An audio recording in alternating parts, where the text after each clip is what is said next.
Pragito Dove, welcome to the Human Capital Innovations podcast. Oh, thank you.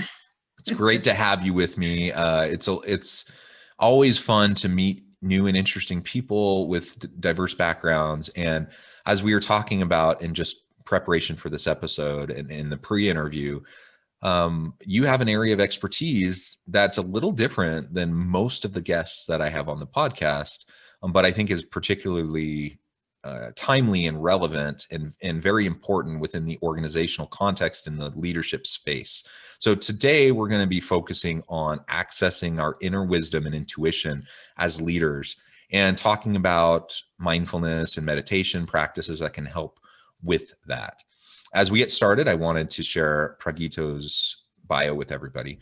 Pragito Dove is a global authority on expressive meditation and founder of the #1 expressive meditation training school in North America. An internationally recognized author, hypnotherapist, coach, and speaker with over 20 years of experience, Pragito helps entrepreneurs, leaders, and CEOs align their mindset to allow more peace, time, and financial freedom. She shows you how to change your money blueprint, recondition your mind for automatic abundance, and use spiritual laws to create real world success. Pragito has shared the stage with such luminaries as John Gray, the author of Mars versus Venus, and others. Her new book, Lunchtime Enlightenment, Expressive Meditation for a Manifesting Peace, Prosperity, and Passion, was published in August of 2020. So welcome to the podcast. It's a pleasure to have you. I'm excited for this conversation. Before we dive on into the discussion, anything else you would like to share with listeners by way of background, personal context, or anything else to shape and frame our discussion today? Yeah, well, thank you for that wonderful introduction and for having me here on your show. I'm excited to be here. And yeah, so I'm a meditation expert. And how did that come about? Well, in a serendipity kind of way, really. I had a very challenging childhood with, well, let's just leave it at that. And what I did to try and cope with everything was I repressed my anger, my pain, and my fear. I started smoking cigarettes when I was 12 to numb everything out. And as I went to college, I got my bachelor's, got my master's, and then I had a recurring back pain because I was so full of tension. And really, I made a major decision. It was after my son was born, when I looked into his beautiful blue eyes and realized I needed to heal myself, because if I didn't, I was going to transmit all this tension to him. Then we'd have another unhappy person on the planet. So I heard about a master called Osho who was in India. So I went there with my baby son. My son was 14 months old. My marriage was completely falling apart, and it seemed like my whole life was falling apart, which turned out interesting because in that chaos that I was in, I found something that really, really helped me in this meditation resort in India, which was meditation. And the expressive techniques helped me express out all the repressed emotional turmoil, the mental overload, and the tensions in my body. And I found myself. I found my real authentic self, my creativity, my inner peace was the biggest thing. I didn't even know that such a thing was possible when I went there.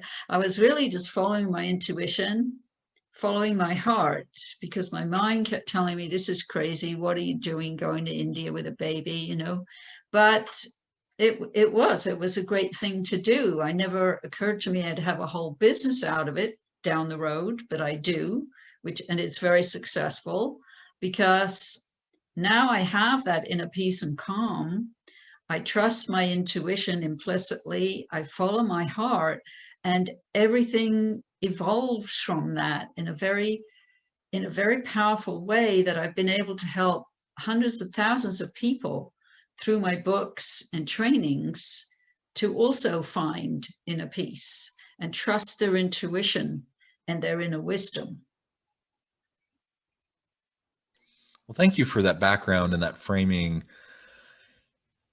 You know, we all have our stuff. We all have our baggage from our past, and most of the time we carry it with us, and usually not particularly healthy ways. And so for you to get to the point where you had to figure it out and find a way to help, you know, cope and manage it in a healthy way, and for you that was through meditative practices. I think that's wonderful. I think that was wonderful that you were able to find that relief for yourself, but also then pay it forward and share that with so many individuals through your work. Now, I'm sure everyone who's listening to this podcast, you know, has heard about mindfulness practices, heard about the value of meditation and some of these sorts of things.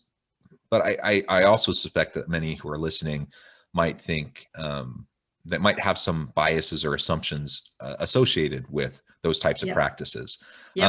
So maybe we can start with you addressing that and maybe dispelling some of the myths, some of the kind of misconceptions that people might have around contemplative practice. Did I say that word right? Contemplative practices, Yes. mindfulness, Yes. and meditation, and how that can be valuable, you know, in our personal lives and our home lives, but also in the workplace. Yes, absolutely. There are a lot of misconceptions. So the first thing to understand is what meditation is and what it is not. Meditation is awareness. Meditation is a quality of being fully present to whatever you are doing in any given moment. The activity you're doing doesn't matter. What matters is the quality of your presence with that activity. And it could be any activity: cooking lunch, taking out the trash, getting the kids ready for bed, sitting in your office, answering emails, giving a talk. It doesn't matter. What matters always is the awareness, the quality of your presence. And meditation is not a technique. And that's, I think, what a lot of people think meditation is, this, you know, sitting, chanting or something. I mean, that is one technique. And there are hundreds of techniques, meditation techniques. And the point of the technique is to help us learn to come into the present moment. Because the mind, in this culture we live in, the mind has really sort of taken over almost. And bosses and bullies us around, telling us all these things we need to be doing in the future and keep thinking about reruns of the past. And that's what stops us being in the present.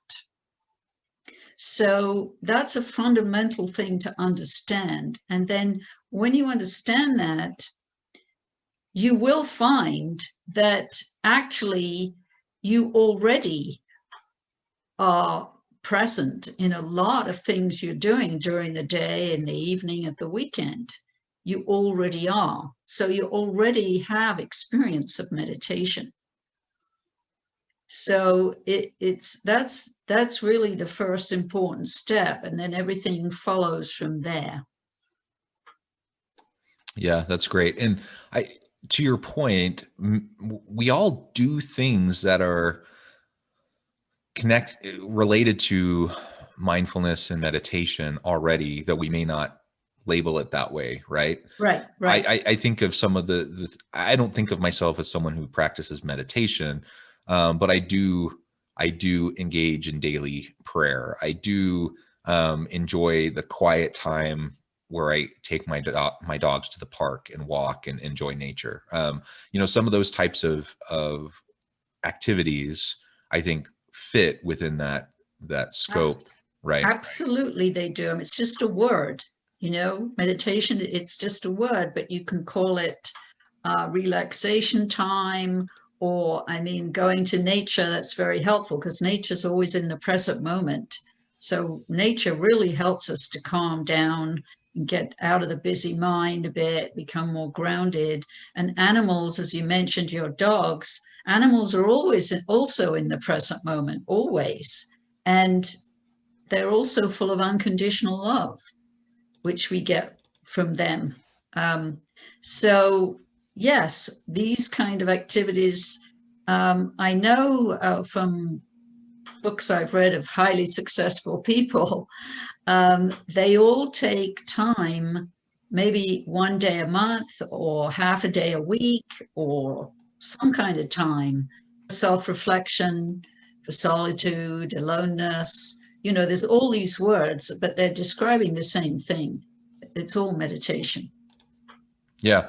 And again, as you're discussing kind of what it is not, or how we really focus on it, it's not necessarily about any particular method or technique. Right. There's a wide variety of methods and techniques that can be implemented, and ultimately it's all about coming back to, like you said, critical self-reflection, quieting the mind, being present in the moment, and you know, simple things like simple breathing techniques can be utilized. There's just so many different things that we can do that all kind of fall under this umbrella, and ultimately I think is really powerful.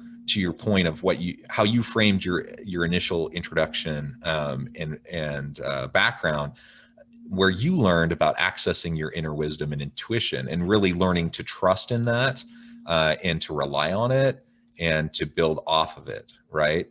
Absolutely, yes. I think that's something that I think many people really struggle with, and it is something you have to put in the work, and you have to learn how to do that. It's not just enough to say, you know, I just felt it in my gut, I'm just following my gut. Like, I think there's more to it. There's more refinement to it that can lead, we can draw in, and that will help us to be more successful leaders. Yes. So, I mean, I love what you just said. See, the thing is, our intuition, our inner wisdom, it's already there. So the question is, are we accessing it or not? Are we listening to it? And the part of us that will interfere with that is the mind, because the mind can get very busy. The mind is full of a lot of conditioning from the past and likes to be in control of us. And it judges and it compares. It's where fear lives, and it's where greed lives, in the mind. And so really, in a way, our task is quite simple, is to learn to disidentify from the mind. The mind is a mechanism in the head.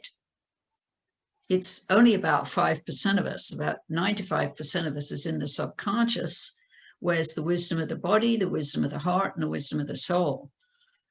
And we have the universe on our side because the rightful place of the mind is as a servant of the heart.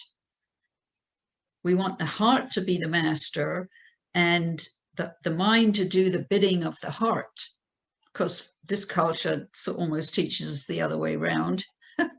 The heart has got a bit lost.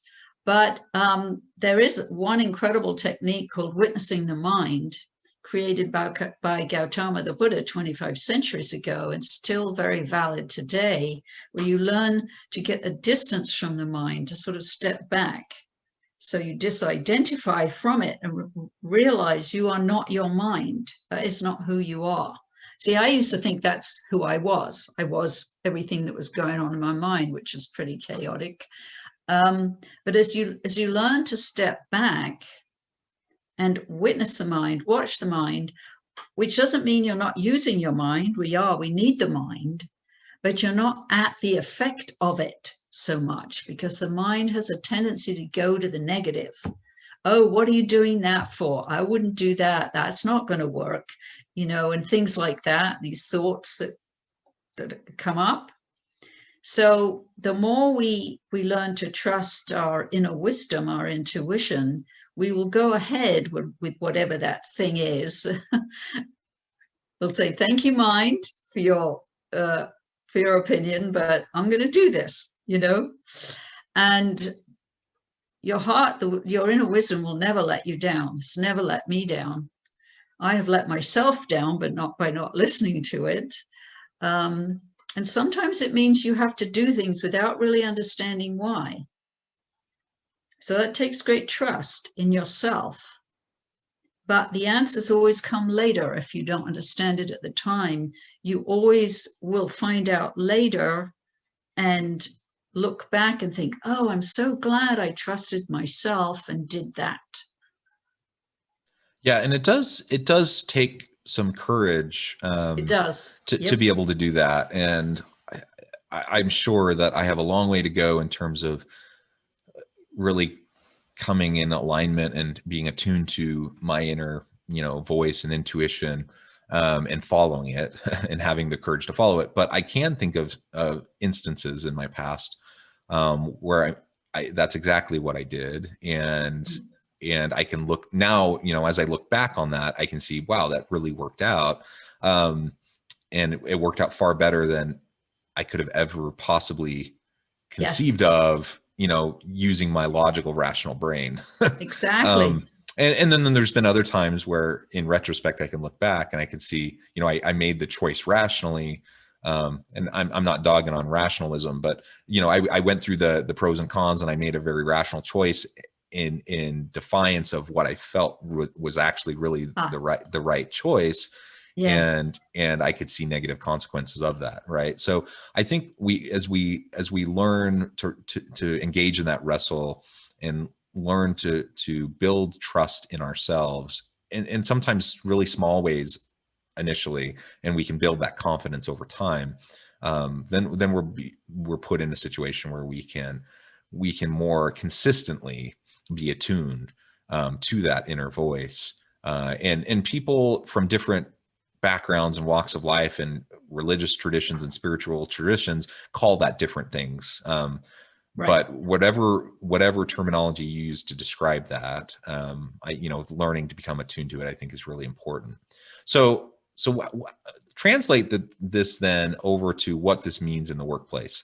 As organizational leaders, most of those who are listening to the podcast, lead organizations, some capacity or another. People tune in because they're trying to understand how they can do this better, more effectively, more efficiently. How can they get the best out of their people? And how can they, empower and help their people grow? So how can we take this, what you're saying around mindfulness and meditation and intuition and being attuned to that, how can this translate over to more sustainable, meaningful, and impactful leadership? Well, it definitely can. And so leaders are leading people. First of all, you're leading yourself. And so this is very much a people role, because you want to have a good rapport with the people you're leading. And you want to have confidence in yourself, not from ego, but from an inner knowing that the decisions you're making are for the good of all. And, we come back to the heart, and everybody has experiences of falling in love or falling out of love, or, we all go through that. And this is where, because people are the domain of the heart. Logic, as you've mentioned, is the domain of the mind. And so what the leader has to do is certainly be a good listener, listening to the team and listening to yourself. And that's where some silent time, maybe 5 or 10 minutes, you just sit with yourself at the beginning of each day or whenever you can, and just listen to what's going on inside of yourself. Because the mind's always got plenty to say. It's always going to have a commentary. But is it the commentary that you need in that particular moment? So what it can do by spending some self-reflection time, some contemplation time, whatever you want to call it, is it helps you to get to know yourself, your strengths and your weaknesses, and accept yourself, love yourself no matter what, because leaders always get criticized. A lot of the time they do anyway, if people are disgruntled about whatever. And the more deeply rooted in yourself you are, the better leader you're going to be. You're going to have, like, I think really good leaders, they have a kind of generosity of spirit about them. They have a kindness. They're approachable because people have to feel they can go to them to talk something over with them. And people have to feel heard and seen, or they get disgruntled. And so it's a lot of qualities which are actually qualities of the heart. Although you also need to have a sharp mind, an intelligent mind that understands things and the principles that are going on and all of that. So you really need a good combination of the both. Yeah, and I think that's a really important point, because I think sometimes people are very dismissive, especially in Western culture, very dismissive of this idea of mindfulness, meditation, intuition, and in some cases, rightfully so. Like if I'm going through a hiring process and I only hire, the person who in my gut feels like the right person with no other like reasonable justification for it, chances are I'm dealing with confirmation bias in my head, and I'm going to probably end up, making, hiring decisions that are biased and not inclusive, not, diversity driven, or with a mind towards equity. And so we need to be aware of confirmation bias and other types of mental biases, and how those can shape what we think is our intuition. And that's why I think combining the two is really important. It's not about just saying, what do I feel? And I need to do that. It's a combination of our heart and our mind, bringing the two together, being attuned to that inner voice, but also doing the hard, it's hard work, doing the hard work of, in the rational brain, and aligning it with that intuition. I think that's where the real value comes in what we're talking about. It's the alignment. Yeah. Because we want to be aligned, body, mind, heart, and soul. All of it. We're not discounting the mind at all. It's just to be aware that the mind can go into fear, can go into greed, can go into judgment, can go into comparison. And we just need to have an awareness around that so that we can be discerning over what our mind is saying to us. And it's interesting because I'm in the process of hiring right now for my business, and I'm doing all my research and my due diligence, of course, with getting resumes and so on. And I'm down to 2 people and we'll see who I end up with. But I'm really aware I've got to let my mind look at, all their qualifications and what they say they can do and so on. And then also listen to my intuition about who would be also a good personality for me, who would be a good person for me to work with. So yeah, they're definitely both important. Yeah, absolutely. Well, it has been a real pleasure talking with you today. We've really just scratched the surface. This is something I feel strongly about, and perhaps I can have you back on another time where we can explore this more in depth, and even talk about some of those types of techniques that leaders might be able to use in the workplace, particularly when you're finding yourself in that situation. I mean, when we're leaders, we're dealing with a lot of stuff. We're juggling a lot of things. We have a lot of pressure, a lot of stress, and we need to learn how to, in a healthy way, manage and cope with that anxiety and that stress. And so I think it's worth all of our time, everyone who's listening today, to, regardless of the mechanism, regardless of the method, the technique, what can you do to find quiet time, have that opportunity to reflect, have that opportunity to find alignment, and whatever the approach, I think it's well worth that investment in ourselves, because it'll pay out dividends, not only in our own personal outlook and our own personal success, but in how we interact and engage with others, and ultimately the success of our people and our team. I think ultimately that's what it all comes down to is we want to maximize our own personal potential, when we want to support and sustain and maximize the potential of those around us. And I think mindfulness techniques and learning to have alignment with our intuition can be a part of that puzzle, an really important piece to help us do that more effectively. Thank you for Yes. joining. Thank you for joining me on this episode. Before we close, I just want to give you a chance to give the last word and share with listeners how they can get connected with you and find out more about what you're up to, and reach out if they feel like you can help them in what they're doing. Well, thank you. My website is discovermeditation.com. And if you put in the line discovermeditation.com/contact, then there's a free gift for you. I have an abundance activation there. It's 3 videos, 3 5-minute videos, which you can watch and learn from to get you off to a good start. Thank you. I really encourage listeners to reach out, get connected, find out how Pragito can work with you and help you and help you find that alignment. And as always, I hope everyone can stay healthy and safe, that you can find meaning and purpose at work each and every day.